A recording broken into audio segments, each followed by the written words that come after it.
போலியான சான்றிதழ் கொடுத்து லைஃப் வீட்டுமனை திட்டத்தில் உட்பட சலுகைகளை பெற்றுக்கொண்டதாக புகாருடன் தோட்ட தொழிலாளிகள் முன்வந்துள்ளனர்.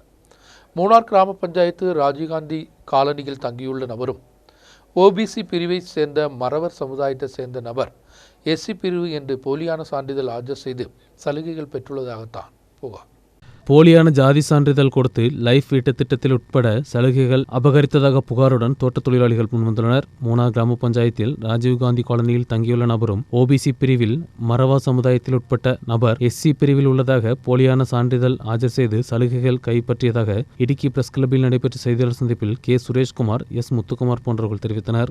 എൻ്റെ വീടിൻ്റെ തൊട്ടടുത്ത് ഈ പാണ്ടി മുരുകൻ എന്നൊരു കക്ഷി വന്നിട്ട് പുള്ളി മറവനാണ്.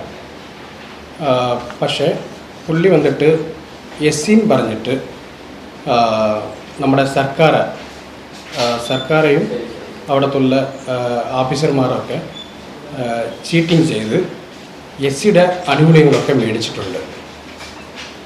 അപ്പോൾ ഇത് സംബന്ധമായിട്ട് ഞാൻ ഇവിടെ അവിടുത്തെ മൂന്നാർ ദേവികളും സബ് കളക്ടർക്കും മൂന്നാർ തഹസിൽദാർക്കും മൂന്നാർ ഗ്രാമപഞ്ചായത്ത് ജില്ലാ പഞ്ചായത്ത് എല്ലാവർക്കും പരാതിയൊക്കെ കൊടുത്തായിരുന്നു. പരാതി കൊടുത്തിട്ട് ഇതുവരെ കറക്റ്റായിട്ട് ഒരു നടപടിക്ക് ആയിട്ടില്ല. അത് കഴിഞ്ഞിട്ട് ഇവിടെ രാജീവ് ഗാന്ധി കോളനിയിൽ അവർ കുറച്ച് സ്ഥലങ്ങളും കൈവശം വച്ചിട്ട് അവിടെ കുറച്ച് പല ലക്ഷങ്ങൾക്ക് അവർ സ്ഥലങ്ങൾ കച്ചവടവും ചെയ്യുന്നുണ്ട്. അതും സംബന്ധമായിട്ട് ഞാൻ പരാതി കൊടുത്തായിരുന്നു. ഇതുവരെ കറക്റ്റായിട്ട് ഒരു നടപടിക്ക് ആയിട്ടില്ല.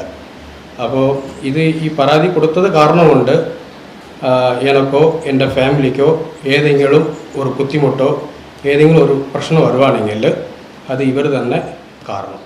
மறவா ஜாதியில் உட்பட்ட நபர்தான் இந்த நபர் என்றும் உள்ளூர் அளவில் நடத்தப்பட்ட விசாரணையில் இது தெரிய வந்ததாகவும் மூணார் வில்லேஜ் அதிகாரி கொடுத்த சான்றிதழும் இவர்கள் செய்தியாளர் சந்திப்பில் ஆஜர் செய்தனர். നമ്മൾ സർട്ടിഫിക്കറ്റ് ജയിക്കാൻ 50 കൊല്ലത്തിന് മുമ്പുള്ള സർട്ടിഫിക്കറ്റിലെ കോപ്പി എന്തെങ്കിലും ഉണ്ടെങ്കിൽ തരാമെന്ന് പറയുന്നത്. പക്ഷേ ഇവർക്ക് എങ്ങനെയാണ് കൊടുത്തതെന്ന് ഒരു പരിഹാരവും ഇല്ല. എൻ്റെ മറുപടിയും പറയുന്നില്ല. ഈ പുള്ളി വന്നിട്ട് മൊത്തം സർക്കാർ ചീറ്റ് ചെയ്താണ് രേഖകൾ നമ്മുടെ കയ്യിലുണ്ട്. എല്ലാ രേഖകളും എല്ലാ കാപ്പിയും ഞങ്ങളുടെ കയ്യിലുണ്ട്. സ്ഥലം വിറ്റേക്കുക കയ്യേരി. പക്ഷെ പാവപ്പെട്ട ഒരു സ്ഥലം പുള്ളിക്ക് വിൽക്കാൻ എന്നാ അവകാശമുള്ളത്? വേറെയില്ലാതെ ഒത്തിരി പേരവിടെ കിടക്കുന്നുണ്ട്. ഇപ്പോഴും അവർ കൈവശം സ്ഥലം കയ്യേരി വെച്ചേക്കുക. പക്ഷെ ആർക്കും കിട്ടുന്നില്ല. அது ஒரு அதிகாரி போல திரும்பி நோக்குന്നില്ല എന്നാണ് എൻ്റെ കാര്യം. பார்வதி என்ற 80 வயது பெண்ணை போல தகுதியானவர் லைஃப் திட்டத்தில் விண்ணப்பம் கொடுத்து காத்திருக்கும் நேரத்தில்தான் அதை மீறி இவருக்கு சலுகைகள் கிடைத்ததாகவும் புகார் எழுந்துள்ளது. மாவட்ட ஆட்சியருக்கும் தாசில்தாருக்கும் புகார் கொடுத்தும் நடவடிக்கை எடுக்கவில்லை என்றும் விஜிலன்ஸ் விசாரணை நடத்த வேண்டும் என்றும் இவர்கள் கேட்டுக்கொண்டுள்ளனர். News bureau, தொடுபுழை.